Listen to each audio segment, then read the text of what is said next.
Well, hello everyone, and welcome to the pre-show banter of our MetaCTF Live feature today. We got Nicola Burrow with us today. He's going to be the SME. He's going to be explaining all these wonderful little challenges that MetaCTF have cooked up for us this year. A lot of really fun ones, I hear. I've heard good things. So I look forward to digging into that. We also have Megan Bentley, our producer, our behind the scenes, making all the magic happen, keeping us looking beautiful and sounding like gods.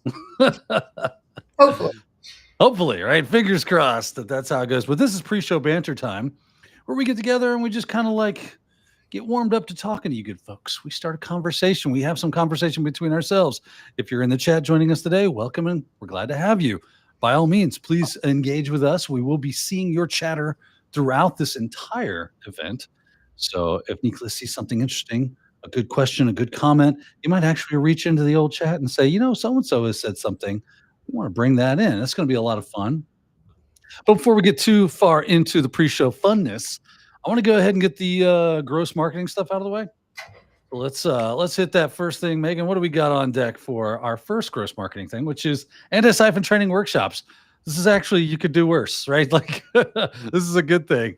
We like to get you good folks out there trained up. We offer a lot of great training events. So you're going to want to follow us at antisiphotraining.com to see what's coming up. You can also go to poweredbybhis.com and see everything that both Anti-Siphon and BHIS is up to in the near and distant future. So you see something you like, you click on the thing. I want to say there's also, and correct me if I'm wrong, Megan, there are QR codes for these things now, making life a whole lot easier for you to be able to find those awesome little tidbits of information and get signed up for them. Because if you don't sign up for some of them, you lose out on things. All right, what's next? Blue Team Summit. This is going to be fun. If it's even half as cool as Red Team Summit was, it will be awesome, and you will be sad you missed it if you do not become a part of this and get signed up for it. It's going to be a whole day of free talks, 2 days of low-cost training. I would go check this out. If you're into that defensive side of things, you're probably, I'm going to go ahead and throw the hedging off my bets here. I'm all in. You will enjoy this. It will be amazing. It will be awesome. I had a great time at the Red Team Summit. I had great talks, great speakers, good information. This is going to be stuff that you do. It's going to be really useful for you in your career, especially if you're into the defensive side of things. You're standing up firewalls. You're working on seams. You're doing SOC stuff all day long. This is the place you want to drop by and join us, because it's going to be a lot of fun. We're going to have a lot of interaction with you as well. So please join us for that. I know we got at least one more thing. That's right, MetaCTF. They do this once a month, I hear. Nicola can confirm that this is a monthly event where they throw these little flash challenges up. You got a few hours to get through it. There's cash prizes to be had. There's a lot of fun definitely to be had, and some great learning, maybe even make a friend or two. You never know. Have a good time doing that. So check out metactf.com. Go over there, get a login, get signed up. There's practice area. You can try old flash challenges. There's walkthroughs on their blog. So if you're getting a little stuck and you're like, I need a little help with this, I don't know a thing or two when it comes to binary reversal. Cool, no problem. Go watch their walkthrough, look at their walkthrough, read through that, see if you can pick up a new tool, maybe a new skill. It's going to be a lot of fun. You can gain points and experience, and that's what it's all about. That said, Megan, I think we are at the end of our marketing stuff. That's all I got. That was fun, but it's still all very good stuff. So go check all those things out. And with that said, Nicola, how are you doing today, sir? Doing good. I was bragging about the weather here earlier. I take it back. It's actually pretty hot outside. But what is the heat there right now? Let's check. So I'm in Montgomery County, Maryland, and we are under a heat advisory. It's 96 degrees Fahrenheit right now. Okay, that's decently hot. It's okay. It's okay. That's decently hot. Megan and I are in north central Florida. Yes. We are enjoying triple digits. Which I think it's 96 here as well. So I'm surprised. It is now, but when you get to about 2-3 o'clock in the afternoon, oh yeah, that's when the oven cranks up. The preheating is done. It gets to be a bit much. Yeah, you can now put your pizza in because it will cook. Like you can legit, and you probably could do this today too, Nicola, but on any given summer day in Florida, you can legit go out on the hood of your car and cook an egg. Nice. Without a problem. I mean, I wouldn't want to eat it, but you could do it. It's a possibility. It's on the table. If you really table. cleaned off your car, would you eat it then? Okay, right. Fair. Yeah. Yeah. You know, get one of those little egg circles, so you crack it in there, it does go running off the hood. Boom, booyah. Good to go. I've seen people before put, like if they need to warm up their lunch, putting that in the windshield, like above, and just be that'll work. I don't know how save some energy, I guess. That is, but yeah. My wife is constantly right now having to remember to take her makeup with her wherever she goes. She's like, "Oh, I can't leave it in the car; it'll all melt." It will. Yep. Yeah. Yeah. Yeah. Back when tapes were a thing, I used to have melted tapes, cassette tapes. Oh yeah. They would melt? Absolutely. They would warp. Oh. The heat would be so much that plastic would start warping. I guess that makes sense. Yeah. Yeah. Would it like slowly change the sound of the music before it totally fails? Yeah.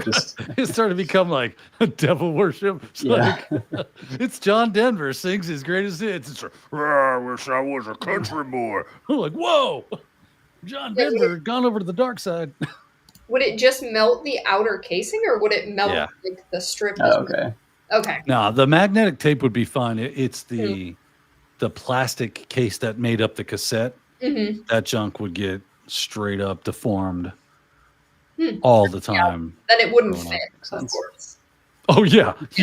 Those days were over. I guess. Yeah, you were no longer listening to John Denver's greatest hits on the way to work. It was popular tunes, popular guy. I mean, it was a national tragedy when he died.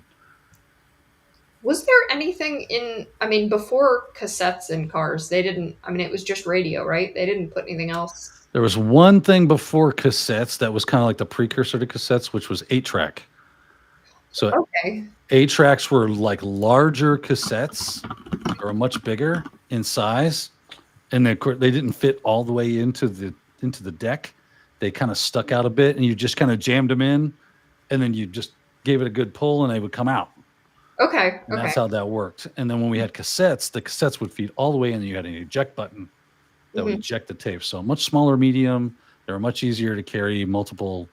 So we continued on this trend. And, I remember when CDs started really becoming a thing, and they were becoming mainstream, where people were moving away from their tapes to CDs, moving away from vinyl records to CDs, because they could get a much higher fidelity, a much higher quality. And they said, the magnetic tape media wears out. And I always remember hearing that and going, when do these magnetic tape medias wear out? Because I've got some old tapes. I could throw them in the VCR if I had one right now, and they will play. Like to this day, they're like legit 40-year-old tapes. I've got CDs don't last 4 days because they get a scratch. Yeah. And now they jump and they skip, and you get, the artifacting effect. So I was just like, I don't know what you're talking about. Yeah, when you have a pristine image or a pristine CD versus a tape, obviously the image quality or the audio quality is better. Yeah. But, Megan, do you got a bunch of CDs and DVDs running around that still work amazing? And if they do, is it because you were very careful with them? I don't think I own a single CD anymore. I think I got rid of all of them. I will say I do collect vinyls, so I have physical media in vinyl form, but I don't think I have any CDs. I think I got rid of them all through moving through college. I was like, or purging. It's all like, at that time it was like, I'm just gonna put it on my phone, so it's just a file at that point. Yeah. I've heard that there's a big push, like, for people that are going back to CDs right now. Like, CDs are becoming popular again. It has been a thing. I've noticed a lot of artists. I mean, going back to vinyl's one, but also CDs and cassette tapes, like making a looking cassette mixtapes and stuff. Yeah, a thing recently. And they Nicola, what's your take on this? Well, I was alive when cassettes existed. I didn't have that many CDs though, but it's funny. I always heard the opposite thing. I heard that CDs would deteriorate over time, but cassettes, I mean, like tape, they use tape for archival, right? Mm-hmm. Yes, they do. Yep. Yeah, so Yeah, I'm no, surprised you heard it the other way around. Oh, so it was marketing, right? So that's how they marketed Yeah. it. And you basically what I normally do is in my mind I have a regex filter that does a find and replace of marketing with liar. So that's kind of how that works in Dan's brain. But that's what they were doing at the time, kind of to get you to move over to those things. Because if Yeah. I've already got a whole, case full of tapes, why am I going to go repurchase that on CD? Why am I going to take a bunch of VHS movies that I already own and repurchase that on DVD? And you'll know. I don't know if DVDs still do this or not. I'm guessing not as much. But when they first came out, one of the big sellers for DVDs was extra features. Like there were all sorts of crazy extra features, behind the scene vignettes, games, you name it. Like all sorts of like interesting little tidbits of information because they had the extra space on the DVD for something other than just the movie. And that was another selling point to say, well, yeah, you've got Back to the Future on VHS, but you don't have the trilogy of Back to the Future with the audio commentary by the two directors and Michael J. Fox throughout the entire that you can turn off and on, or go watch the making of the Back to the Future. Those were things you had to like, you had to wait for HBO to release or a studio to release that and put it on whatever platform that they had on the big three companies like ABC, CBS, and NBC. So you had to wait for that stuff to come out. Now I can go spend $20 on a DVD and I get all that plus a higher quality image. It's like, well, okay. And then they tell you on top of that, plus it lasts longer, right? You don't have to worry about degradation of the image of the tape. That's not going to be a problem anymore. So booyah, go buy the thing, even though you already have it. So that was how they pushed it. And then I remember they just started pulling all the extras off of DVDs after a while because they became the main thing and they didn't have to do that anymore to sell them. That's just how you bought movies. They stopped selling it as tapes. I feel like I remember even as a kid, like watching DVD movies and realizing like the menus where you can go up and down. It's like play movie scenes. Oh yeah. Yeah, even as a child, I was like, this is really complicated. Like, does anyone ever use these? So that explains that. Back in my day, we did. Didn't they used to, like, I don't think I ever found one, but they used to hide things in the DVD menus. Like Easter eggs. Yeah. That's That you pretty cool. have to know, like, somebody would have to tell you to go here and here, and there'd be, like, a random clip, a random deleted scene or something. Yep. That was cool. Then you were, like, It is cool. looking for it. And you know what's interesting to me is like I kind of saw I'm a very analytical person. I kind of sit back and I analyze. I should have been an anthropologist because I like to analyze culture and things that we do and figure out whether I think that they're a benefit or a detriment. And one of the things that I think has become a detriment, and maybe that's why we're seeing a pushback because other people are realizing it as well, is that we've got all this technology that's available to us, and it started off with being able to download all the music that you needed, right? It started kind of, that was one of the big watershed moments of the change in the culture to moving us to where we are today.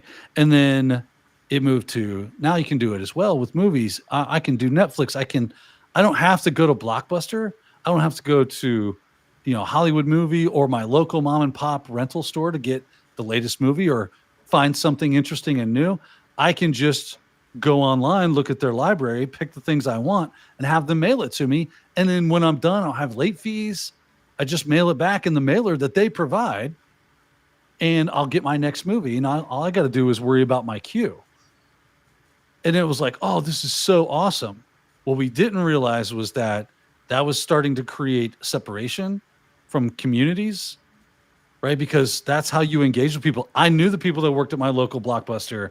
I knew the people that, worked at the local music store because you go there to get that stuff. And then you see the other people there that are interested in the same thing. I saw Chad over at the Blockbuster, man. He was getting a movie. We're talking about his mom. Did you know she's having some health issues and blah, blah, blah. Like that started to go away. I didn't know anything about anybody after this. And then when it became streaming services and you binge watch things, right? And that's when I noticed it. That was when I was like, I'm noticing that I'm not enjoying these things as much as I used to. Maybe it's just because I'm getting older, or maybe they're just not making as good of stuff anymore. But I'm like, man, but things like Stranger Things is awesome. I really like that. But I feel like I would enjoy it more if I had to wait for it. If I had to be like, and then I had a whole week to go talk with my friends about, did you see last week's episode of Stranger? Holy crap, I cannot believe what happened. And then, what do you think's going to happen next week? I don't know, man. And you didn't miss it, right? Everybody was glued to the seats to watch those same things and then come together to discuss and talk about it and then get to the next week. Music, right? You go to the music store and you rifle through the CD cases or the vinyl. And Megan, I look forward to hearing your take on this. And you're looking at art, you're looking at covers, and you see art that kind of like captures you. You go, oh, let me see this. And you pull that out. This is a whole experience that we don't get anymore. Just Spotify tells you, listen to this. Then you turn the cover over and you go, these got they have interesting song titles. What's the backside of the art look like? Can I open it up and see lyrics and that kind of stuff? And then someone comes over and goes, that's a great album, man. You go, really? Well, what's it like? What kind of music is this? Oh, track 3 is going to change your life. It's such a good tune. It's all about such and such. I think you're really going to enjoy it. Okay, I think I'll give it a try. Like this whole thing is gone. It's just, here's the music you're supposed to listen to. Here are the shows that you're supposed to watch, and you're supposed to consume them as quickly as possible. I feel like even the big companies like Netflix and so on and so forth have picked up on that, at least from a monetary side of things. Because if I binge watch everything, in a month, I can then shut the service off and go to a different streaming service and spend my money there next month, binge watch all their stuff, then shut that off and bounce around, and they're losing that long-term stream of revenue that stays constant. That said, I'm going to leave it to Megan. I want to get Megan. You said you're into vinyl. Yeah. Do you like that part of it, of going to a vinyl shop and looking through these things? And like, tell me your experience with this. I do. I haven't been to too many vinyl shops. We have a couple here where I live, but I think most of the time what I do is that if I want to support an artist that I already like, that's what I'm purchasing. As I'm buying something that I already know that I enjoy the music and I want to support that artist, so I'm going out of my way and like buying something rather than just streaming their music. I'm doing like that extra. Gotcha. So you're using your money to like support them. Yeah. That's interesting. That's the way I would highly encourage you to do that though. Like just go to the shop and go, I'm going to find something new today. I feel like I do that I surprisingly don't do that with vinyls, but I do that with books because books, I like just going to the bookstore and looking at the art on the covers and seeing what catches my eye. And then from there, if I read the summary on the back and it looks good, then I pick it up and I take it. So I think it's a good, it works the same way, just different content. Yeah. It's the same idea, just within a different context. That's exactly right. And if you enjoy that, I feel like you'd probably enjoy the latter as well. Yeah. Or the former. Yeah, the former. Nicola, what about you? Does this pique your interest at all at like attempting to break outside of the norms and kind of like take a more involved and hands-on approach to finding media and enjoying it? Yeah, no, I definitely feel what you mean. I've heard that a lot with the thing you mentioned of like there's no shared culture anymore. Everyone's kind of watching their own shows they find cool. I feel like the last show I saw that was really like everybody, like you said, everyone's watching it at the same time and like waiting for the episodes to come out and excited about it, like Severance. I feel like it kind of had that phenomenon, at least among the people that I know. But yeah, even that was relatively niche. It definitely wasn't a like nationwide thing. but it was cool, for the Yeah. I only got into it in like season 2, but for those couple weeks where it was coming out, it was cool kind of being back in that era where people would be excited about somebody coming out and talking about it. Did they drip those episodes out? Is that what they They did? did. Yep. Yeah. Interesting, right? Yeah. And it created this sense of tension and excitement and fun. And you'd be speculating on what's going to happen next, and then see if it came true, and how good you were at guessing at the plots. And it's a lot of fun to engage in. I hope that we kind of like. I feel like culture is a gauge, right? Or a needle. It moves one way, it moves the other, and I think that like it's fine that it moves, but it has extremes that we tend to get into. And when we find ourselves too far in one extreme, we need to bring it back a little bit and find that happy medium where we're enjoying the technology and the things that we've built to enrich our lives, but not so much that it kind of takes over and robs us of all the fun little quirky things that we probably didn't even realize until it was too late. But as long as we're willing to course correct and go, oh, you know what, we've gone a little too far. Maybe we just need to bring this back, which does seem to be happening. So I'm super thrilled about that. Now, if we could only get the movie studios to say, let's make new and interesting stuff instead of rehashing everything that we've already done, we'd get somewhere, I think. It's a struggle. Oh, man. Yeah. I got to see one more Star Trek or Star Wars thing. I'm going to eat my own hat. I think they have kind of, with Severance, and then I know with, what was it, White Lotus? I saw a lot of people doing like watch party stuff because it was, you would get together on whatever day it came out and everybody go watch it. So I think that culture's kind of coming back. But I saw a video sometime this week of, I feel like the one place that still is consistent is people actually like going out to a movie theater and watching a movie, and then like with friends, and then the conversations you have in the parking lot afterward are such a like wonderful like cultural moment. So like it's you're not all looking at your phones, you're just standing in a parking lot at 10 at night going, that was really cool, this was really cool, I really liked this, I hated that. It's a fun time. Yeah, absolutely. I love that. I didn't even think about that, but you're absolutely right. I hate that so going to the movies has become so expensive anymore. Right? Like just for me and my wife to go to the movies is like $50. Mm-hmm. That's crazy. Yeah. That's half a cent, man. Come on. So I still, like you, like really enjoy that going to the movies experience for all the reasons you just said and more. So what I do now is go, okay, which one of these movies am I gonna see at home where it's more convenient and less expensive? And which one of these movies am I like, this is worth me spending the money for the experience? Mm-hmm. So hopefully that starts like, at least that attitude and that idea starts to permeate through Hollywood, and they go, okay, well, we can hit an audience that are moviegoers, that are more of aficionados of, they love the movie experience. Mm-hmm. So let's push certain movies for in theater experience versus, hey, this is a great movie to spend $20 on at the house and have your friends over or whatever, and everybody watches. Yeah.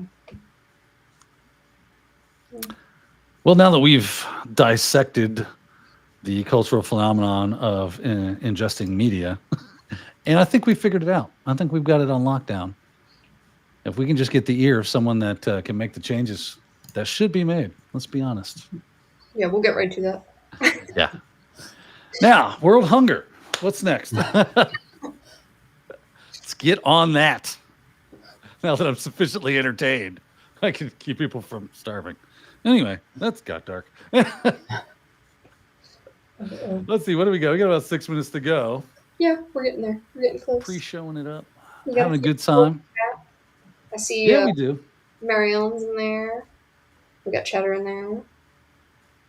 Lots of people chatting around. Excited for the challenges. Yeah, buddy. We got Cheddar Bob showing up. Code Brew. Loving it. Let's see. Let's look at some of these chats and see what we got here. Someone said they're doing the challenges on the platform. So cool. Code Brew talks about the old water cooler talks. I remember doing that with Lost. Oh, Lost was a cultural phenomenon, that is for sure. Fun fact, I've only seen like 2 or 3 episodes of it. I've never seen Lost. And it was very popular like Yeah. when I was like 26 or whatever. I never got into it. It just didn't happen for whatever reason. I remember that era of television, but I was a little too young at the time for that, I guess, stuff that was, because was that a Fox show, I think? I have no idea. I can't remember. But yeah. Dude, I remember 24 being everyone's favorite show. So, like, right after I got married, I'd never watched it. And my friend Dan was like, "What do you mean you've never watched 24? You love this kind of, it's spies, it's black ops, it's this, it's, conspiracy theory, government stuff. It's like all the greatest elements of a show that you would enjoy. How have you not watched it?" I was like, "I don't know. I haven't done it yet." And I like Kiefer Sutherland, and, plenty of actors were in there that I really enjoy.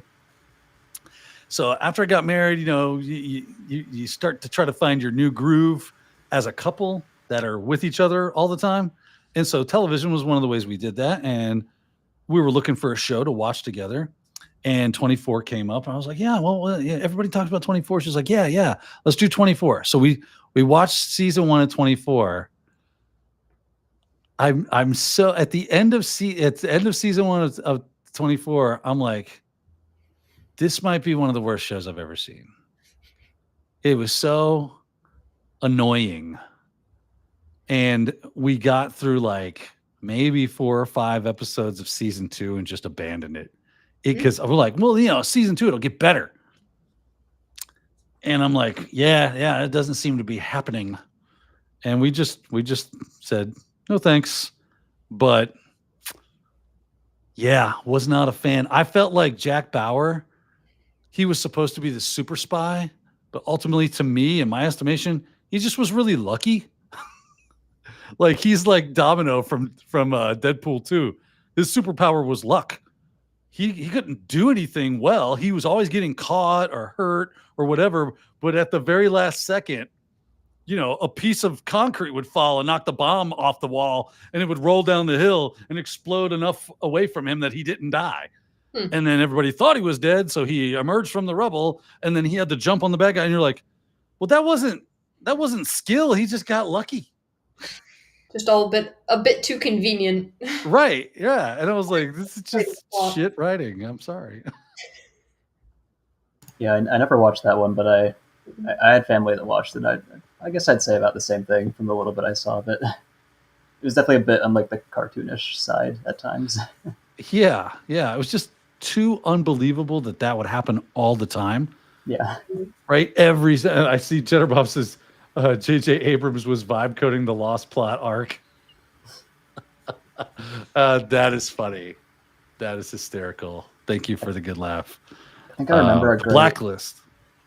No, go ahead. I think I remember like the one scene from 24 that like I saw in the background that sticks in my head is like they bring an EMP or something into like the counter-terrorist center, and it goes off, and like all the computers burst into flames.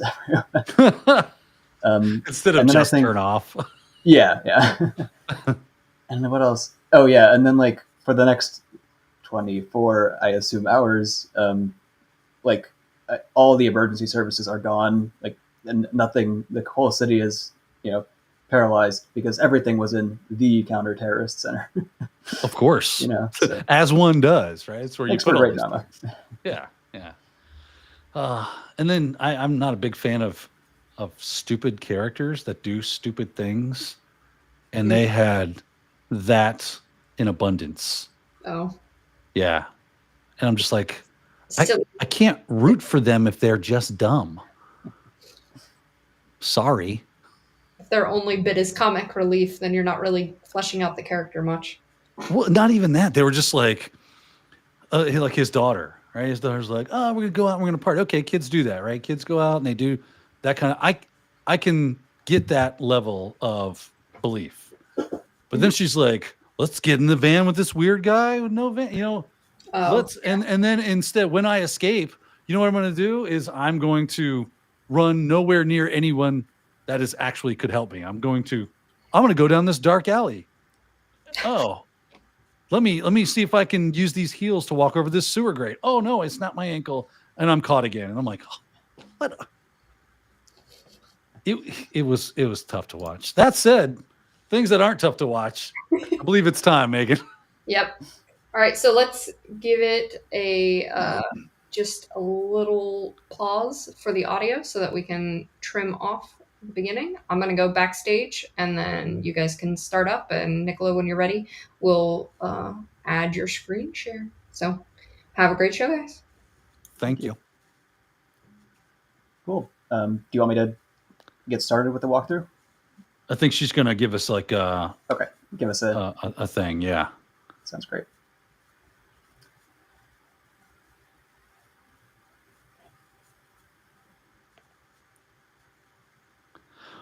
Welcome to MetaCTF Live. Today we are doing the walkthrough from the Flash Challenge of this month of July. I heard good things about this stuff. We've got Nicola Burrow with us today as our subject matter expert and our resident walkthrough master. It's going to be awesome. He's got a lot of cool tricks he's going to show us today on how to solve a few of these challenges, and hopefully you walk away from this a little wiser, a little stronger, a little more skilled in your cybersecurity and IT career. That said, Nicola, I would like to welcome you to the show. Thank you for joining us today. How are you doing? Hey, doing great. Thank you. Are you ready to get at this thing? Because I know time is of the essence. It is. Yep, I'm all ready whenever you are. All right. Well, let's start off. Our first challenge is going to be Port Authority, if I'm not mistaken. It is. Let me go ahead and share my screen. And there we go. Cool. Thank you everyone for joining. Really excited to do the walkthroughs this time. One thing I will mention as we start, you may have noticed that this time we actually had 6 challenges. So, we try to be receptive to feedback for these Flash CTFs. We do them every month. Something we've heard a lot is that people found the previous ones a little bit too hard.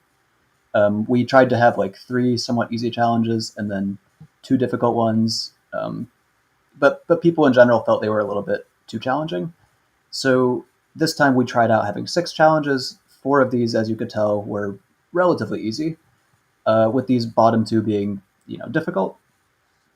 We might have made these a little bit too difficult. The last one actually did not get any solves, and the second to last one only got 1 solve. But all that is to say, I was going to say, it can be difficult to gauge exactly where too hard is versus too easy, and it's a bit of an art as much as a science. What I would think. For sure, yeah. But all that is to say, I mean, we try to be receptive to feedback. So totally encourage you guys to let us know how you felt about this month's, if you prefer more or less challenges, all that stuff. But with that out of the way, I am going to start with Port Authority. This was the first challenge. It was in the miscellaneous category. And yeah, we can take a look at the description. It says, help. I was exploring a harbor and got lost. Can you help me figure out what's here? Zoom in a bit. Take a look at the server. We can go ahead and click the link. Try scanning it to discover what's open. There's a common tool used for this that starts with N. If we have people here who are more experienced with like the network attacks side of things, you might already understand what this is getting at. But if not, let's take a look. So we click that link. We're taken to this pretty simple website. It says we're on Pier 443. There's no flag here. And then it tells us to explore the other ports. So what this is getting at is that machines connected to a network can expose, sorry, think how to explain this one. The way that, machines communicate on the network over TCP/IP is that they listen on TCP ports, and ports are assigned numbers.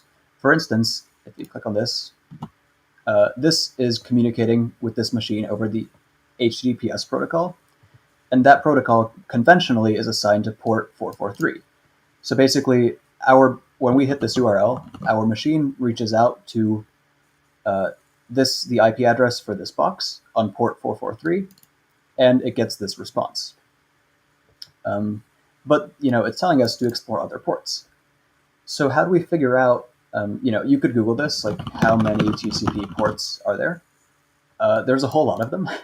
These are not all used conventionally, but it's a 16-bit number. So is that Yeah, I think it's a 16-bit number, so there's a lot of ports available. So how do we figure out which one, how do we explore them? How do we figure out which one to connect to get the flag? As it mentions, it says try scanning it to discover what's open. There's a common tool used for scanning that starts with N. Basically, we need a tool that's going to try connecting to a bunch of the ports on this machine and tell us which ones are open, which ones give a response of some sort. So if we Google, port scanning tool, there's actually a few that are available just online. I've never really had a ton of luck with these, but they do exist just on the internet.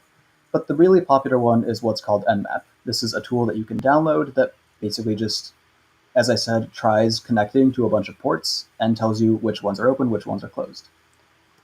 We can actually give this, I don't endorse this, I don't really know what this tool is, but it was the first on Google, so we can give it a fair shot for people who don't like installing stuff. It can sometimes be handy to use online tools.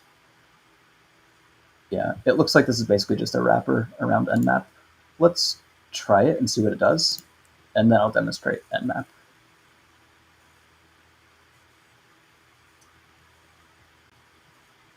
So yeah, it basically resolves the IP for this machine, which is this IP, and then it tries connecting to a bunch of ports. And already, even before the scan is done, we can see it found some open ports. 443 is the standard HTTPS one that we've already connected to. Port 80 is regular HTTP usually, but it also found port 8888 open. So that's interesting. That's a pretty non-standard port. Where are my results? That's that's not true. Okay, this is why I don't really like these online tools. But let's try using Nmap. So I'm on Linux, but you can also install Nmap on Windows, on pretty much any operating system. And if we just do, Nmap, first of all, without any arguments, it'll give us some information. This is a really complicated little help page, but there's some nice examples down here at the bottom. But if you just want to do a really basic scan with it, it's pretty simple. We can just grab an IP address or a host name, Nmap, and then that host name. And we hit enter, and we give it a while. You can hit enter or space to show some progress as you go. But yeah, when you're done, again, it showed us all the ports that are listening. The tricky thing is, 1 second. I'm going to show you some common Nmap flags. If I do TAC-V, this is a really common flag to increase verbosity on a lot of commands, make it output more stuff. You can see it gives you a little bit more info on what exactly it's doing, and it kind of gives you a live update as it finds open ports. One tricky thing about Nmap is that by default, it only scans the 1,000 most common ports. We could, curious if I do more Vs. I don't think there's a way to make it display it, but basically what Nmap is doing is attempting, as I said, attempting to connect to all these ports. So the more ports you make it scan, the longer it's going to take. If you want to scan every single port, you can do a lot of things. You can specify a particular one. You can comma separate them. You can specify a range. You can also just do TAC-P TAC to make it scan every single port out there. And I believe it starts with the most common ones, but you see it's going to scan literally every TCP port available to it. That is going to take a while because there's a lot of them. So you'll usually want to start with the just default, let it scan the most common 1,000. One interesting thing, though, is if I go back up here, the response it gave us, it gives us the port number, the state that it found it in, which is just open, it's open and listening, and then the service running on it. But by default, it just gives you the typical TCP service, or sorry, the typical service that's usually assigned to that port by convention. In this case, apparently 888 is usually a Sun answer book. But if we do TAC SV, so Nmap flags are a little weird. That's lowercase s, capital V. It'll actually connect to it, and based on the response it gets, try to figure out what service is running on that port. So if we let it do that, it figure out what's open. Now it's going to try actually scanning the services, kind of try to characterize the response it gets. Sadly, it's a little slow. I'll let it cook for a while. There we go. So now it's actually figured out exactly what service is running on there, and sometimes even it'll give you like a version or exactly what server application is in use. So for these, port 80 is, I'll spoil it. Another neat thing you can do is netcat to it, and then if you just spam it with something, you'll usually figure out what's on that port. I guess HTTPS actually doesn't give us much. But basically, if we did a curl, because this is HTTP,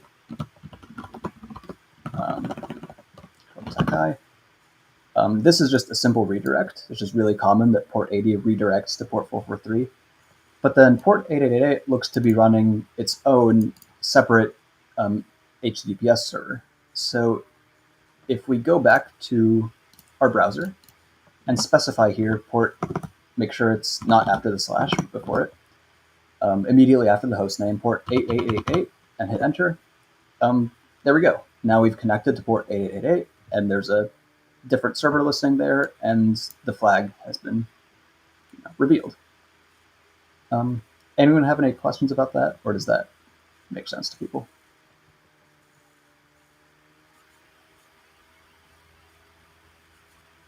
Nicola, there I am. Hey. I couldn't know. I didn't know if you could hear me, but Nmap is such a great tool, and I think this is a great challenge. I really like this challenge, honestly, because especially for the beginners, you start to understand the importance of having good networking fundamentals when it comes to understanding how these systems are connected, what they're using, the language that they're speaking. It's so important that somebody in this room has made a whole series on networking fundamentals, and it's being released right now from some company, Anti-Siphon something or other. Anyway, that's neither here nor there. But going back to your whole Nmap, it's such a great tool, and it's been around for forever, and there's a reason that it's kind of like the gold standard of scanners on ports and services, because it does a really good job. You can learn all about it. It's constantly maintained and updated, adding new features, new functionalities. Don't even get into the scripting language. I will say one of the trickiest things that I've encountered doing CTFs is when they make a UDP service and everybody always forgets to scan for UDP. And so you scan with Nmap and then you're like, well, yeah, I know port 80 is up, but there's nothing there. It's like, what do I do? It's like, did you check those UDP services? They might have something for you. So that could be a fun little plot twist in your next one if you ever do something like this again. I made a really evil Nmap challenge ages ago, or I don't know why I did it, but the twist was it's actually neither TCP or UDP. It's SCTP, which, surprise, Nmap can't handle. Oh yes, it can. It can do that. That's you're a devilish person, my good sir. I don't know why I did that. It wasn't because it was fun. It's fun to watch people sweat and go, mine is an evil laugh. And twist your mustache. Oh, all right. Well, there is Port Authority. I think you did a great job of explaining what's going on there, understanding. And I think it was Cheddar Bob. He was like, look for hints and clues in the problem, in the name, in the information that MetaCTF gives you. You guys do drop a lot of hints in that stuff. So that's really good advice from Cheddar Bob. I highly recommend you follow it if you're trying to do these things. There's going to be little pieces of information throughout that they give you throughout there that is going to be helpful for you. So keep a sharp eye. That said, we're moving on to, let's see here. The next one is called Working for Peanuts. Working for Peanuts. Tell us a little bit about this. What level of expertise do we need to be on that? And then let's get into it. For sure. This one is, so these, we tried to make them kind of linear in difficulty. This one is, also should be pretty introductory. The tricky thing with a lot of crypto challenges, and honestly, the thing crypto challenges often get criticism on, is there can be an element of just like I'll tell you off the bat, this is a really easy, simple substitution cipher. And kind of the gimmick is just, figure out which cipher it is. And this one is exactly as you said, and as I believe you said, Cheddar Bob in the chat said, use the hints that are given to you in the title, in the description, And this one actually, does this link work? So I'll get to that in a sec. But yeah, it says working for peanuts. It's a CTF challenge based on one of my favorite comic strips, which, if you haven't heard of it, presumably is a reference to Peanuts. Peanuts, which is a very famous comic strip. So we're thinking maybe there's like some keyword that's really common in this comic that's relevant to what this cipher is. It's a kind of dusty looking crypto challenge. Can you figure out what it's saying? And sorry, my brackets look kind of bad. They're not in the original cipher. And if we pay attention to it, we can see that there's this like, it looks like each little box or angle bracket thing, it looks like each one is probably one character, because that looks about the length of a flag. And I mean, you can see there's curly braces, there's 7 characters here, so that probably is MetaCTF, and then that's probably the innards of the flag right there that we have to decode. But if you haven't heard of this particular cipher before, you might be totally stumped. Like, what are these weird little boxy glyphs supposed to be? So yeah, we could try to figure out the hint with peanuts. We could look up like a list of common ciphers. And actually, this is useful. I think this first link tells us a short list of classical ciphers.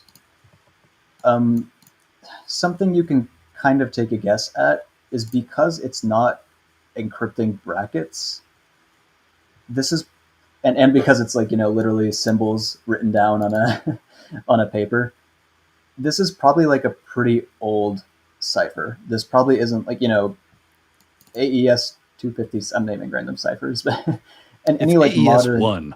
Yeah.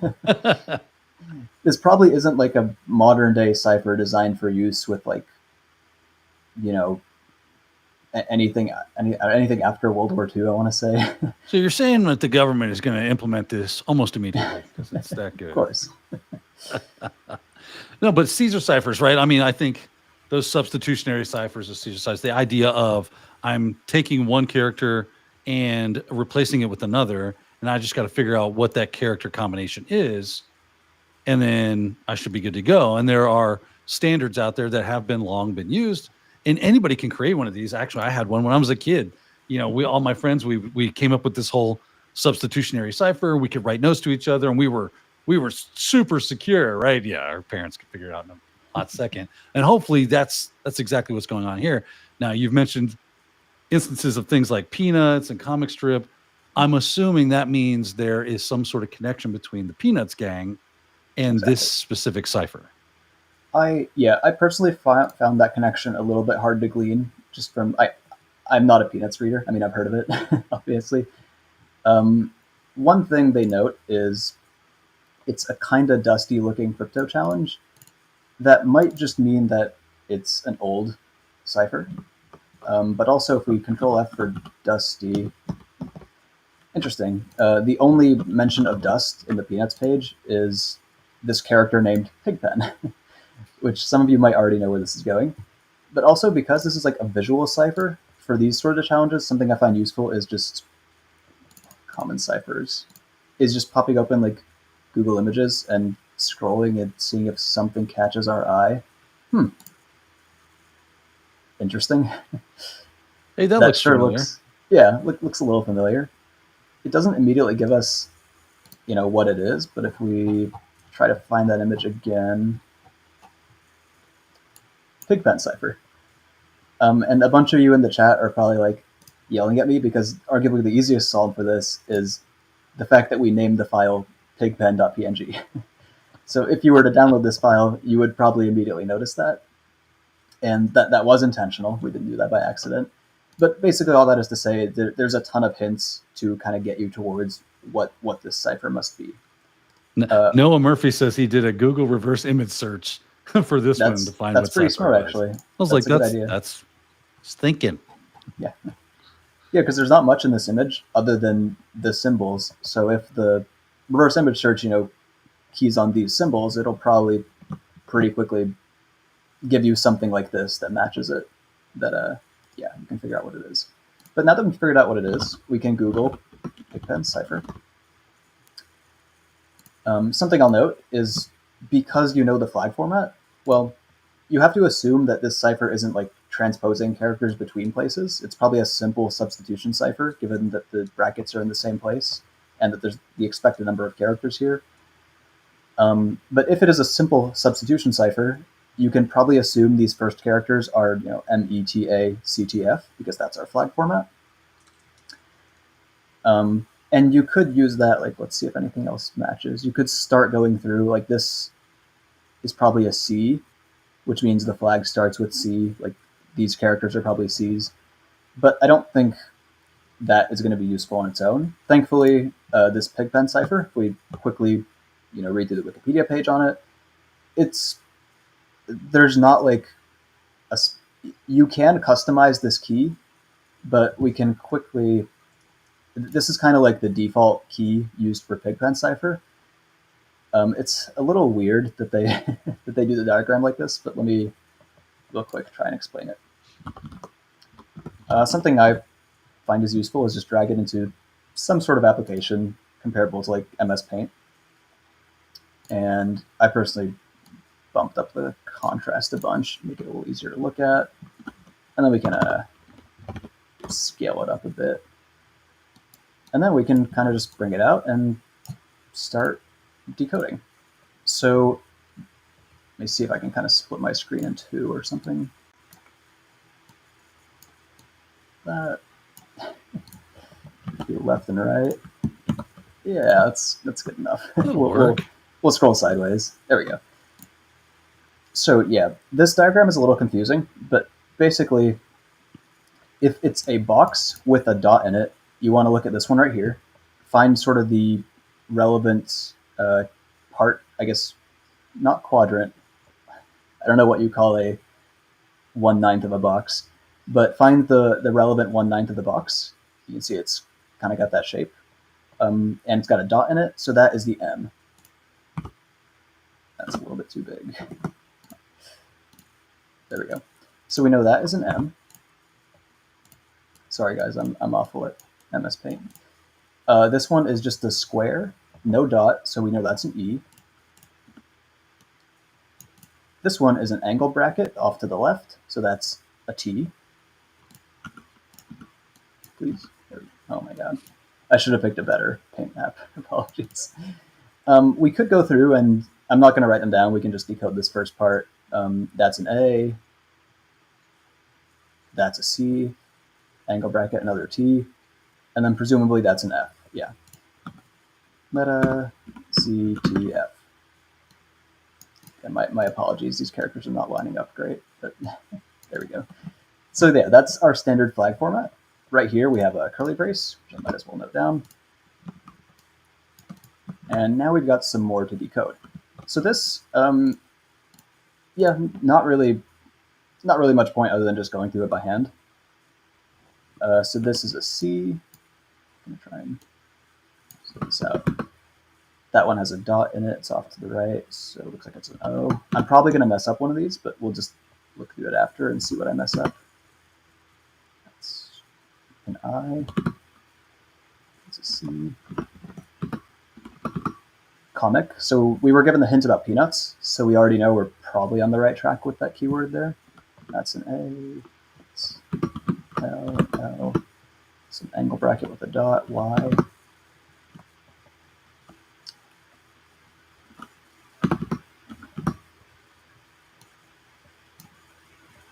C. O.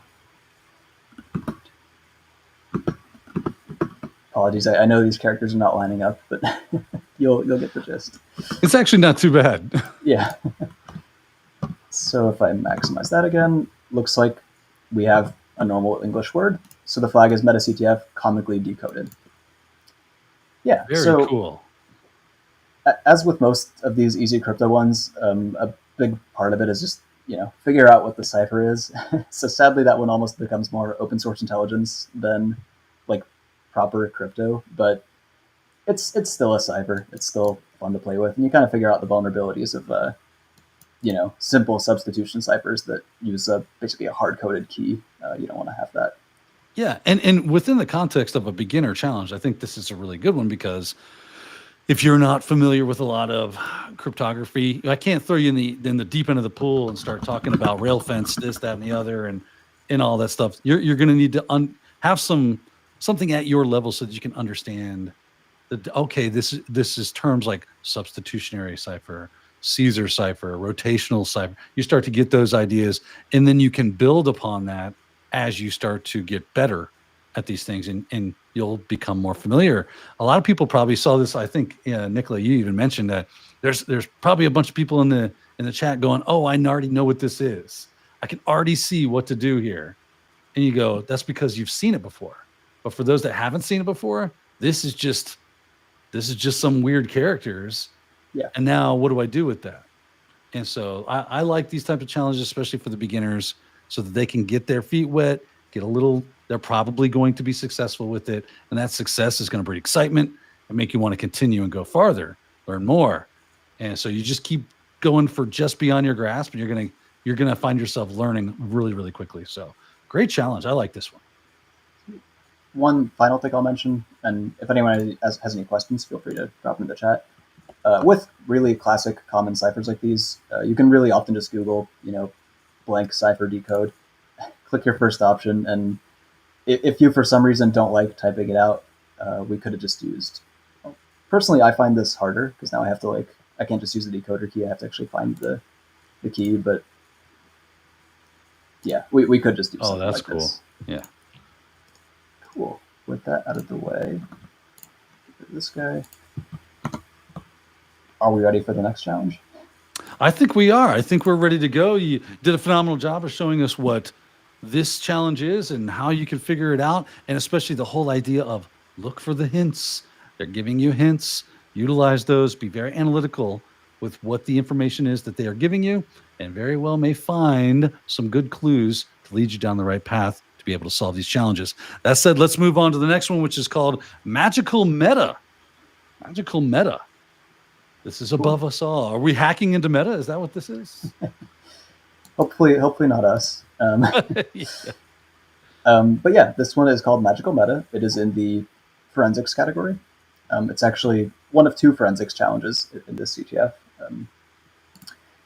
But yeah, we can look at it's going to be a recurring theme, what you've mentioned with looking at the title and description for hints, especially with these 4 easy ones. We tried to pretty heavily hint as to what the topic of the challenge is.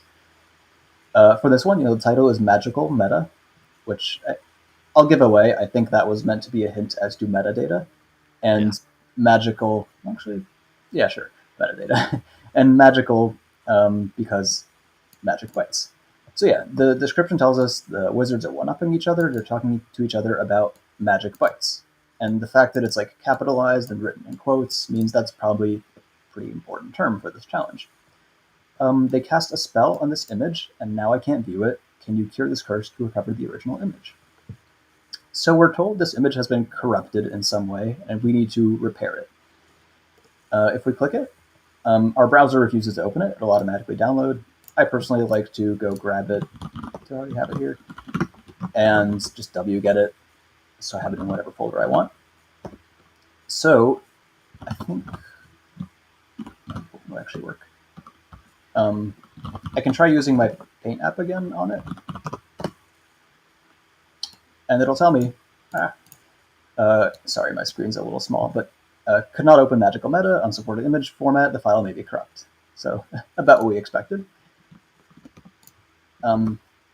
So it's forensics, so we can always start with using the file command, which should automatically identify, what kind of file this is. But it just tells us data, which basically means it's a bunch of binary gibberish. It does not know what sort of file format that is. However, we're given some hints. We know it's an image file. It ends in .jpeg, so we can probably assume it's a JPEG file that's been broken in some fashion. But the fact that,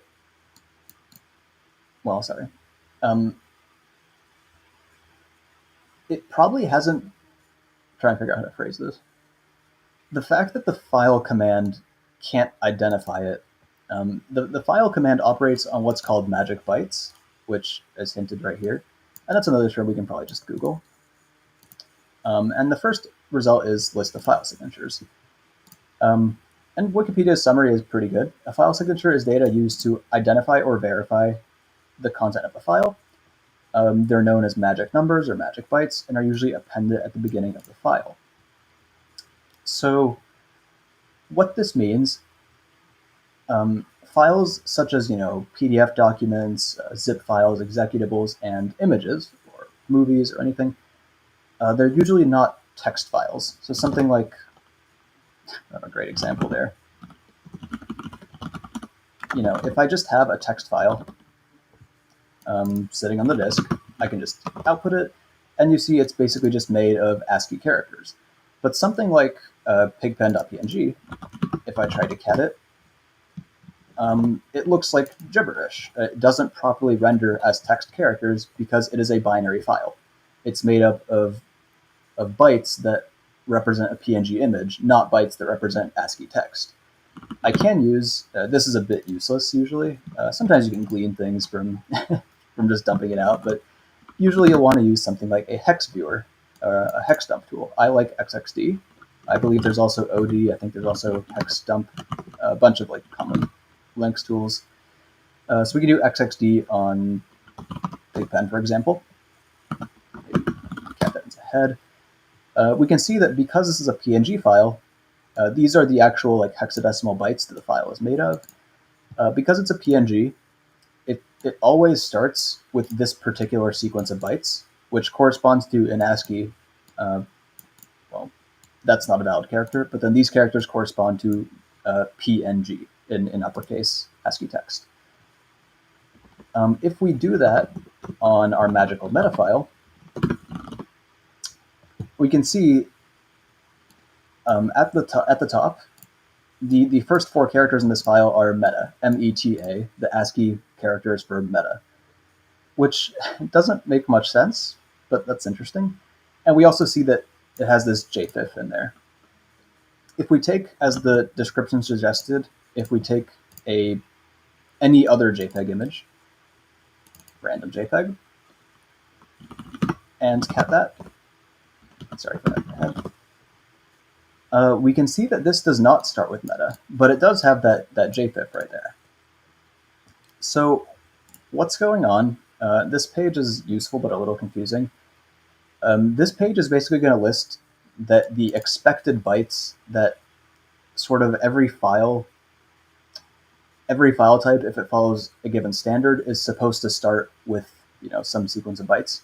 For instance, if we search up PNG, every PNG image, as I said, starts with this particular sequence of hexadecimal bytes. What else? A Java class file starts with this. PDF always starts with %PDF dash. There were some other good ones. EOF maybe. Yeah, Linux executables always start with this. I think you get the gist. So what are JPEGs supposed to start with? If we search up JPEG, I like .jpg because then it'll search here. There's a few results. Actually, let me leave the highlight up. There's a few results. I'll tell you outright, we can ignore this box down here because JPEG 2000s is actually something different. But we expect the file to start with one of these. And we can assume that the one we expect is probably this one. Because remember, what do we call it, magical meta?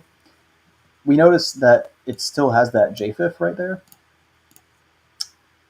So it's almost matching this file signature, but not quite. Because instead of this well, this is rendering the bytes as ASCII, so it's not really exactly what you expect. Instead of FFD8, FFE0 in the beginning, we have 4D, 4.5, yada yada. We have meta. And if we go a little further, 0010, 0010, 4A46, 4A46, it looks like everything after the first 4 bytes matches as expected. So we can kind of start to assume, what if this spell the wizards cast on it was just editing the first 4 bytes? So we're going to want to use some sort of hex editor now to try to repair that mistake. And the challenge basically hints us to this. It tells us, for example, check out hexed.it, which also, if you Google hex editor online, it comes up first. You can also just Google hex editor. It's still first. r/hacking. But yeah, there's a ton of different ones out there. If you have VS Code installed, there's a ton of different hex editor plugins. I really like mhex. This is just it's a little overkill. It's like a very over-engineered hex editor, but it is a really nice tool. But anyways, we can just use the online one because that's pretty easy. So yeah, it wants us to import the file. So I'm going to try and drag it in there. There we go. We've loaded it in. And now let's grab the expected file signature. We're just going to take a shot in the dark and try this one because it is the closest match to what we see in the rest of our file. So make sure we grab those hex characters, put our cursor at the very first line, and I'm assuming it's just Control V. We want to make sure we overwrite the bytes. If we insert them, we can try insert real quick, see what happens. It just kind of shoved them in front of meta. That's not what we want. We want to overwrite it. So Control Z that, and instead overwrite the bytes. Make sure we interpret it as hex values, not as like, we don't want to literally paste in the ASCII for this. We want to paste in the bytes, you know, a 255 byte, and so on and so on. Hit apply. So you can see by that yellow, it has overwritten the data there. Now if we export it, it automatically downloads right here. And if I just open it up, that's it. We get the flag. Does that make sense? Oh, that totally makes sense. That was a very, you know, when you're new, you start seeing things like hex, and you're going, "What is all this?" And of course, you're catting the file, and it looks just like a big pile of garbage. You're going, "I can't read any of this stuff," and someone tells you, you know, you might want to run that through a hex editor. You might want to hex dump that. You might want to look at the hex, and then magic bytes and everything like that. I think this challenge did a really good job of bringing all that information together in an actual way that you could, because ultimately for me, like if I do a CTF, I want to learn something. I want to learn something I didn't know before in a way that kind of gives it some context so that it makes sense. It's not just, hey, hex editors are cool and you should learn how to use them. Okay, what do I hex edit? I don't know, stuff. Okay, why do I hex edit stuff? I don't know, because sometimes you want to modify the hex. Okay, why do I want to modify the hex? Because sometimes you have to. That's why. Quit asking me questions, right? It's like, so when you guys create these challenges, it gives that context. And not only that, it gives you something that's gamified to attempt to like push you to not just give up, but to push you to try and gain that information so you can solve the challenge, get the flag, get your badge, do whatever you want to do. So very cool stuff. I thought this was actually a really good way of introducing people to hex editing, magic numbers, magic bytes, using tools, and understanding that files are ultimately made up of information. Some of them are formatted in a certain way, like ASCII. Some of them are formatted in a different way. And if you're trying to present in one form and you're not getting that, you're probably using the wrong tool. And that's why you have different tools for different things. Very cool stuff. I really like this. That said, I don't know if we have any questions from the chat so far. They've been relatively just kind of following along, which is very, very cool. But we got more to go. And someone was asking, do we have any binary exploitation? Are we doing any binary challenges this year or this month? Unfortunately. Not this month. But you guys do a lot of binary challenges. We do, yeah. So just because it didn't happen this month, don't mean it is not happening. And there are plenty that you can go back if you've never done MetaCTF before and go play around. They got a whole column of binary exploitation stuff that you can dig your little hands into and have a really good time. Plus, the good news is they've already been solved. So if you get stuck, you're good to go. And we'll see you next month on that challenge if we have one there. Very cool. So let's move on. We got one more to go to at least. Sure. And this is going to be nothing. Real quick for this challenge. Sorry, I know. Please do. Yes. No, that's fine. I just wanted to note now that we've successfully fixed it, if we run that file command I mentioned on it, you can see now it successfully identifies the file. We can try opening it with whatever app. It'll work fine. And since it's a forensics challenge, If we weren't given all these hints that this was a JPEG, how would you figure it out? The JFIF right there is a good, we can do the hex dump, look at the head, see that JFIF is there, and kind of just Google that, like, what is that? And for once, the AI overview actually tells us, like, it's basically part of a JPEG. We can also run strings on it. What was it called? Magical meta. Which usually gives us a bunch of gibberish. Actually, for this file format, yeah, nothing really useful other than the JFIF string. But yeah, the fact that that's there is kind of a dead giveaway as to what file format. Yeah, that's your neon blinking sign.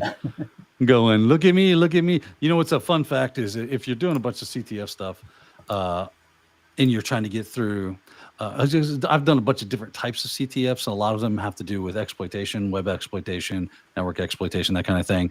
Especially when it comes to web, you're trying to do a file upload. A lot of file uploads will be filtering based off of file type, right? And they can look at those magic numbers, and they'll probably just be using the file command on the back end to verify whether or not that file is a JPEG and not a PHP script or something. Right? So you can trick it by adding magic bytes to the front of your file, even though it's basically just PHP. But if you tell it, no, this is GIF 98, it goes, cool, it's a GIF, because that's what file says, because it looked at the magic bytes. So that's just a little trick for bypassing file upload stuff. Might be useful for you good folks out there. All right, that said, are we ready for nothing to see here? Yeah, that is a really good point regarding the file uploads. Totally forgot about that. But yeah, let's. This is probably the last challenge. We have to briefly touch on this one, but yeah.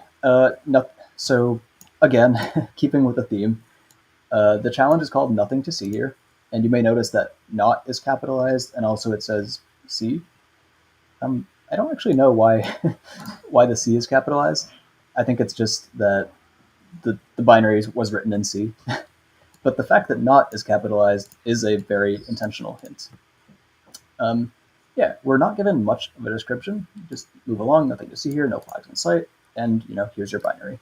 So, okay, we'll believe that. You can go ahead and download it.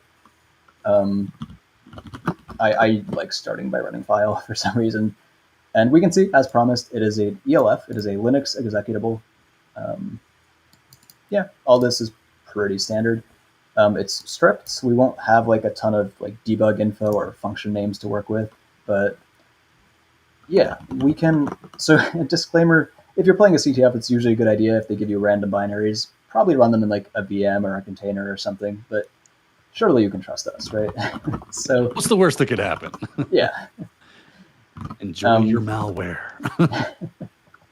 So we can do chmod plus X to make it executable, and then / nothing to see to execute it. And off the bat, it's, especially since it's like an introductory reverse engineering challenge, it is basically like in the classic CTF reversing style binary. It's what we call a flag checker, and pretty much what this sort of binary does is it tells you enter the flag to check. I can type in some input. It's going to do some sort of internal processing and then tell me, was that the flag or not? We can play with it some more. It says I'm looking for exactly 28 characters. So 6, 7, 8, 9, 10. Am I counting right? Okay, so now we don't get that length message anymore, but it still says it's not the right flag. And this one's got a bit of a red herring. It's kind of giving us, we might start thinking, because it's giving different error messages, we might start thinking like we have to maybe brute force it character by character. Honestly, with all the A's, it made me think buffer overflow. Yeah. It's my default character for anything for some reason, but yeah. Let's throw it 600 A's and see what it does. Yeah, hey, let's see. Nothing. So, in fact, it looks like it limits it to 255. Oh, yeah. Unless I just happen to enter exactly that amount. Oh, interesting. Anyways, yeah, no, we're probably going to have to actually reverse engineer this binary. We can really quickly try using strings on it. This just prints, again, all the ASCII strings in the program. We have a really nice short output, so it's probably a pretty simple program. Oh, we can also do like just a file length check on it. It's barely 15 kilobytes. So this is going to be like hopefully a pretty simple challenge. Probably something we can just pop into Ghidra and reverse. But we can peek at like all the hard-coded strings in there. We see like the format strings and such, but no like hard-coded flag or anything. So we're going to have to like do some proper reversing on it. So let's get Ghidra ready. I have already reversed it earlier, so I'm actually going to just going to rename it so we can get a fresh look at it, and then drag it into Ghidra. And I've only ever just clicked through these dialogues. I don't even know what they do. That's the best kind of tools, right? Yeah. I just click things and it's working, so I feel like I'm doing it right. And I've always wondered, like, has anyone ever clicked no on the? I would, in fact, like you to analyze it, and I'm fine with the defaults. But yeah, once Ghidra opens up, sometimes it takes a while to process it. In this instance, it's really quick because it's such a simple binary. It drops us at this entry point to our function. If we click right here, let me zoom in a bit. Oh. Not cooperating this time, is it? That's unfortunate. Please. Okay, sorry guys, I don't know why the zoom is doing this. There we go. Hopefully y'all can read that. But yeah, this binary, I found it relatively rare, especially for easy reversing challenges that you have to actually look at the assembly. This binary we can basically just reverse entirely through the decompiled output, which, if you haven't used Ghidra before, I'll mention it's famous for its free decompiler. Decompilers are great, but they're never perfect.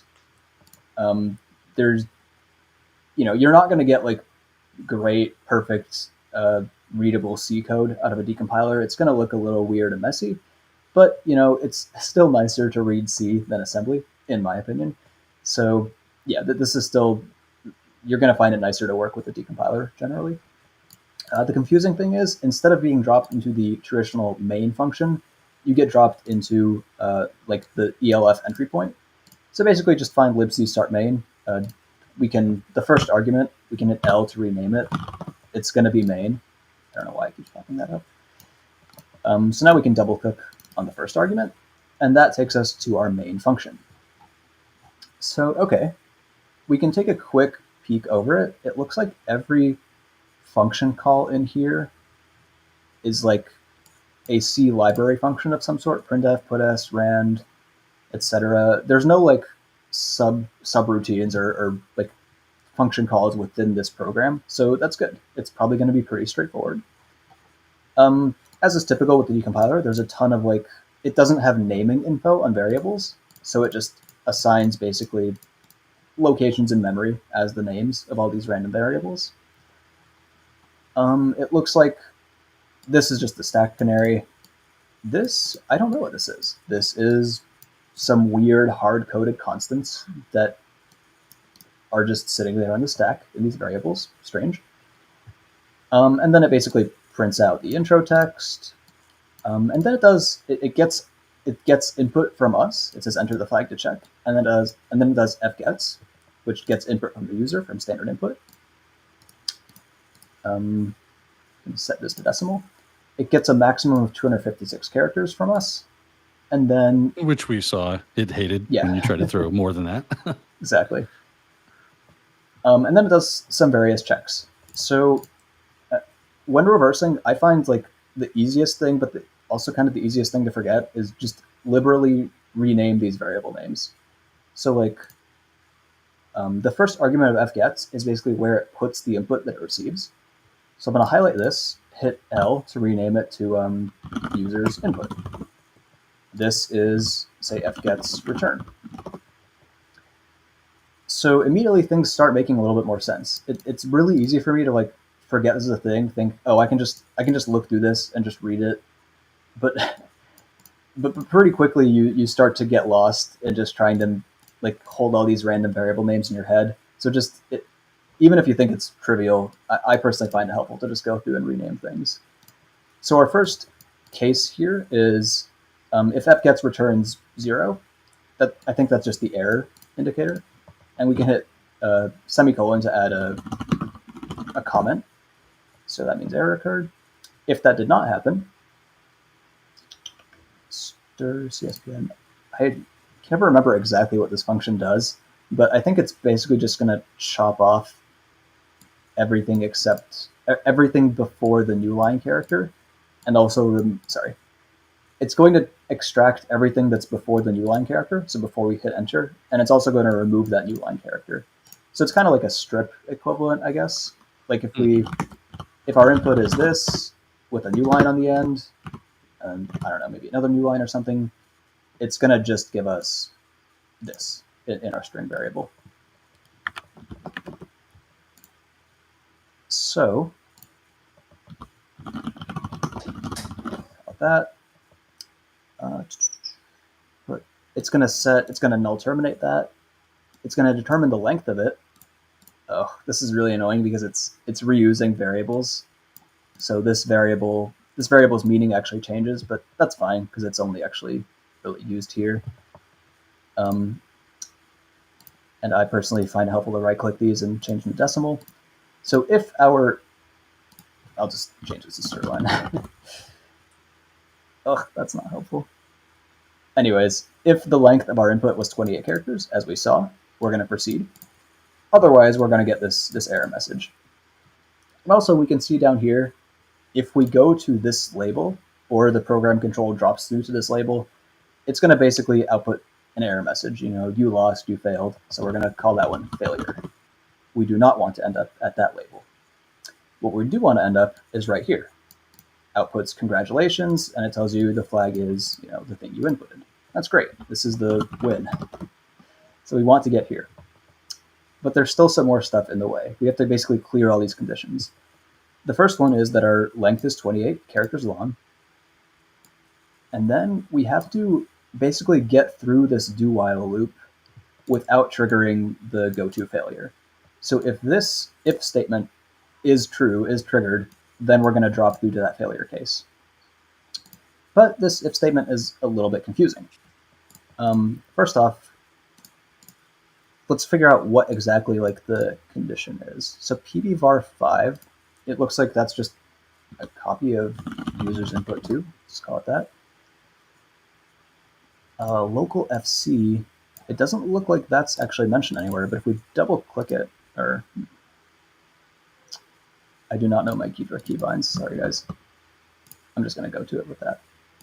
It looks like local FC basically sits 28 bytes sort of next to our user's input. So it looks like that's just the position where it sort of expects our input to end. I'm not explaining this well, sorry. I'm actually going to rename this to user input pointer, because it looks like what happens is this pointer initially points to the first character of our input. As the loop proceeds, it's going to go through our input, step through it byte by byte, character by character, and then the loop ends when, so the loop proceeds as long as we haven't yet reached that final, like the position in memory where that array ends. So I'm going to call this like end buffer. Okay. We've still got some things sitting around here to rename. So it looks like puvar4. It looks like this is another sort of like loop counter, where every time the loop runs, it shifts it over by 1. I find it pretty handy. Sometimes you can improve your decompilation a lot by just retyping things. So, and you can see everywhere this is used, it's being cast to like a byte pointer, which is a pretty generic sort of pointer variable type. So if I just go along with that and I rename it, sorry, I didn't explain that. If I hit Control L, that will bring up the data type chooser, and I can rename it, retype it to a byte pointer. And that just cleans up the decompilation a lot. So I don't know what this is, but presumably it's like another pointer. So I'm just going to call it for now, other pointer. And now the loop looks a lot more straightforward. Every time the loop iterates, it basically increments our input pointer by 1, it increments this other pointer by 1, but it does this check up here. And what it's doing is it's dereferencing both pointers. That's what the little asterisk is for. And that little tilde right there is easy to miss, but that's actually an operator. That is the not operator. And remember, if we go back to the problem, the binary is called not thing to see here. The not is capitalized. And it also, can I scroll up? Where are my strings? Yeah, and the strings, that does not look right. Do not give up. That's not the flag. It's heavily hinting us that the not operation is involved. So basically, it's not knotting, meaning like doing a binary bitwise, flipping every bit in the character to every. It's flipping every bit of every character that we input and comparing it to this, what I'm guessing is an array of values. So if we Control F this, we find that is where it's defined. And down here, it looks like it's set to point at the address of local 138, which seems to just be set to this hard-coded value. What happened here is that Ghidra has not realized that this is an array. It thinks it's just, because an array is nothing but a bunch of bytes sitting next to each other in memory. Ghidra doesn't realize that. It thinks that this is just some weird hard-coded values, when in reality, what this is like the bytes 9E, 8B, 9A. We could manually copy out those values, but we have to fix a lot of things. This is probably taking like endianness into account, which we might have to swap. We'd have to manually put like the separation points between the. All I'm saying is there's an easier way to do it. If we go to local 138, thankfully we know the length of this array, so we can retype it. I think we can just do byte and then square bracket and 28. Please work. There we go. So now this gives us just a bunch of basically hex characters in an array. Ghidra is sometimes finicky. It tries to interpret things as either hex or like decimal values. So this one, it's interpreted as 200. We can, just kind of annoying, we can retype that to a hexadecimal. And now if we grab all these values, you could keep going. You could probably there's probably multiple ways to deal with this, but at this point, I personally just drop them into a text editor and use something like block select mode, and I just want to get it down to just those hex characters. Please nobody make fun of my Vim skills. I'm not that good. And I'll just hit Control or Shift J to join the lines. Grab this, paste it into CyberChef, which is a great little, as it says, Swiss Army knife tool. Put it right here. Now I'm going to want to first decode the hex to turn it into just bytes. It's going to be a mess, but remember, every character of this is knotted, is binary, is bitwise inverted. So we're going to want to grab the not operator, pop that in there, and there's the flag. And if we go ahead and run the program again, paste that in, that's the flag. Did that make any sense? Nicola, that was some hacker wizardry right there. I actually really enjoyed that. Watching you work with Ghidra, and kind of what was great about this is if you're not familiar with Ghidra, if you've never done any of this kind of reversing stuff before, cool thing is you can go download Ghidra, you can go download something like IDA Pro or whatever, and you can put this program in there, and doing all those things that you saw Nicola doing are very common techniques for helping you work your way through what that program is doing. So you kind of gave like a mini little how to use Ghidra class right here in just 10, 15 minutes that we did this CTF. So I feel like we should be all walking away going, okay, all right, man, Ghidra ain't so scary. See, all right, I see what you got going on. It's not so bad. It looks weird when it first dumps onto the screen, But as you start using the tool to analyze and going, oh, okay, well, I think this is doing that, I think it's doing that, and you rename things, all of a sudden it starts to reveal itself of what it's actually doing,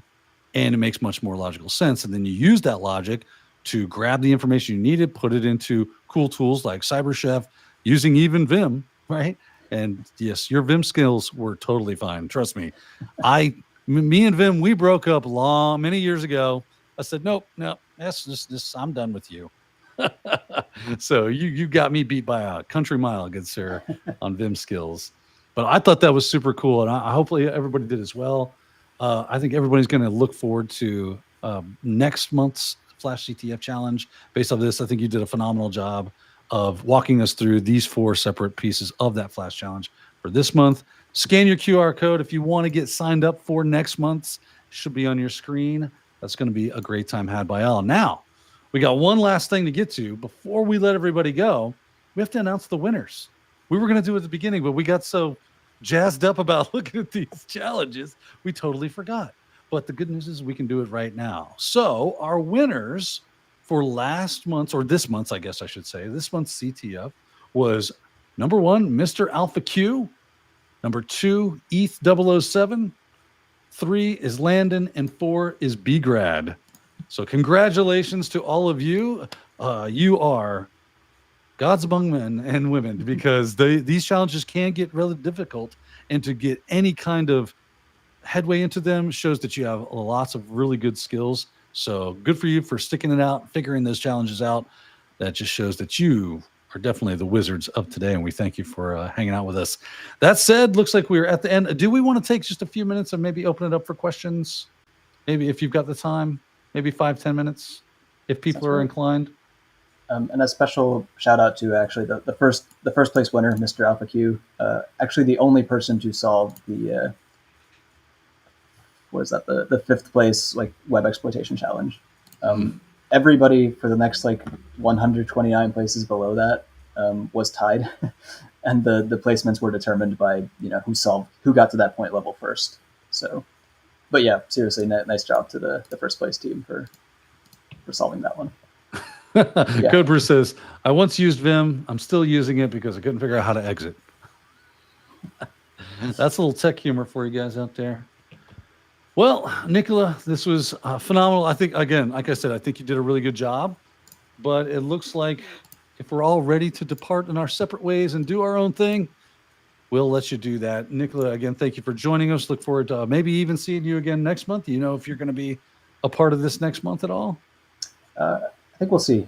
Usually Roman does it. He wasn't available this month, but he's out having kids, like he's special or something. I don't know what's going on. Congratulations to Roman, by the way. Throw that out there for everyone. All right, everyone. Thanks for watching.